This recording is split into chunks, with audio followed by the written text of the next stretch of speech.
Hey guys, what's going on? It's me from my channel. And in today's video, we're going to talk about giving you some global insights, oversights, and perspective of how I film my bike content. So this is something that I've wanted to do for a long time, and I'm really excited to share this with you guys because there has been a lot of questions, a lot of curiosity about how these videos are put together, how I get them done. I have a little bit of experience now. I've been filming for nearly 4 years. So let's dive right into it. Okay, so let's start off by talking about the big elephant in the room. This is my office, and you can see here on the wall is all of my gear and equipment. Yeah, it's quite a bit. I'm not gonna lie. But let me tell you, there's no shortcuts when it comes to making quality content. You want to make sure that you have the right tools for the job? So let me tell you a little bit about each one of these things. So obviously, the first thing that you're going to need is a camera, and I use the Sony a7S III.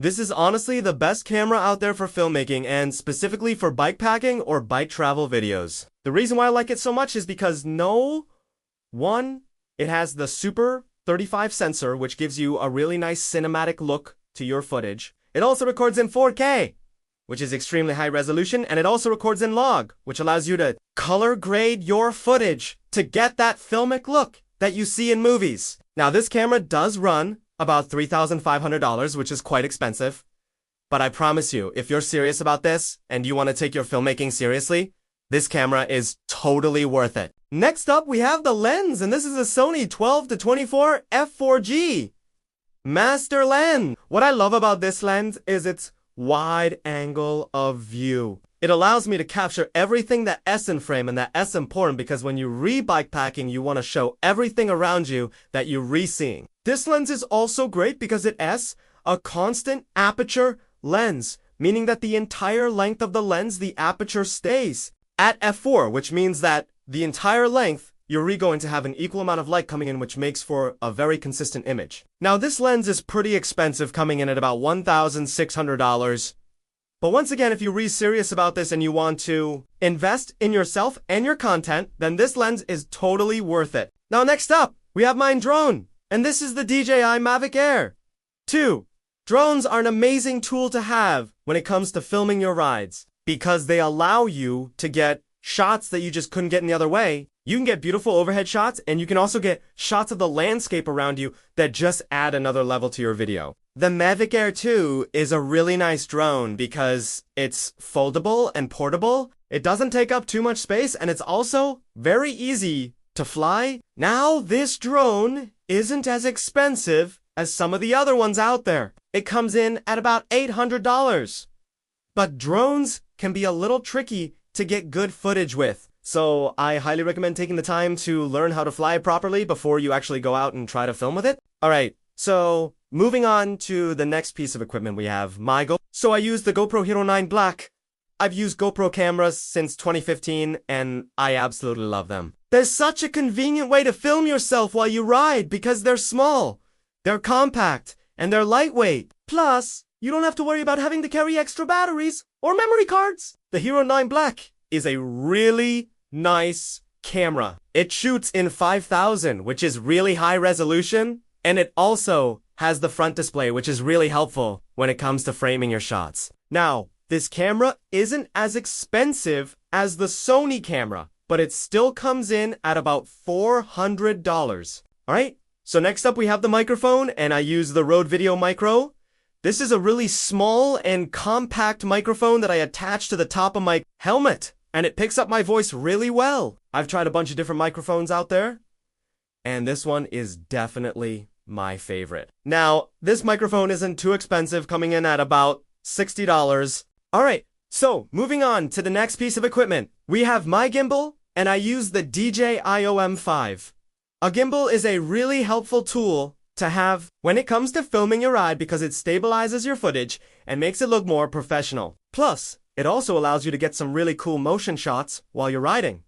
The OM5 is a really nice gimbal. It's very compact and lightweight, and it also has a built-in extension rod which allows you to get some really unique angles. Now, this gimbal isn't too expensive, coming in at about $150. And the last thing that I need is a tripod, and I use the Manfrotto Element M2.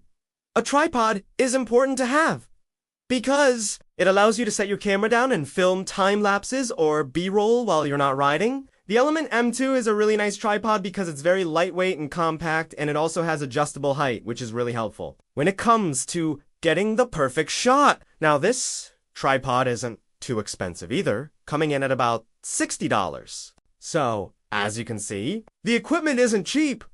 But if you're serious about this and you want to make quality content, then it's definitely worth investing in. Now, the one thing that I will say is that you don't need all of this equipment to get started. You could actually start with just a GoPro and a helmet mount and then work your way up from there. But the reality is that if you want to make quality content, you're going to need to invest in some decent equipment. Okay, so let's move on to the second part of this video, which is talking about how I film my rides. So when it comes to filming my rides, I try to keep it simple. I usually mount my GoPro to my helmet, and then I use my gimbal to get some really nice smooth shots while I'm riding. I also try to vary up my shots so I don't just have the same angle for the entire video. I'll use my drone to get some overhead shots, or I'll set up my tripod and get some B-roll shots while I'm not riding. And then finally, I also try to get some really nice scenic shots so you can enjoy the ride with me. The most important thing that I've learned when it comes to filming my rides is to keep it simple. Don't try to do too much, because it will only end up stressing you out. Just focus on getting some good footage and having fun. Now, one of the biggest challenges that I face when it comes to filming my rides is keeping my camera safe. The last thing that I want to happen is for my camera to fall out of my mount or for me to crash and break my camera. So I always make sure that my camera is securely mounted.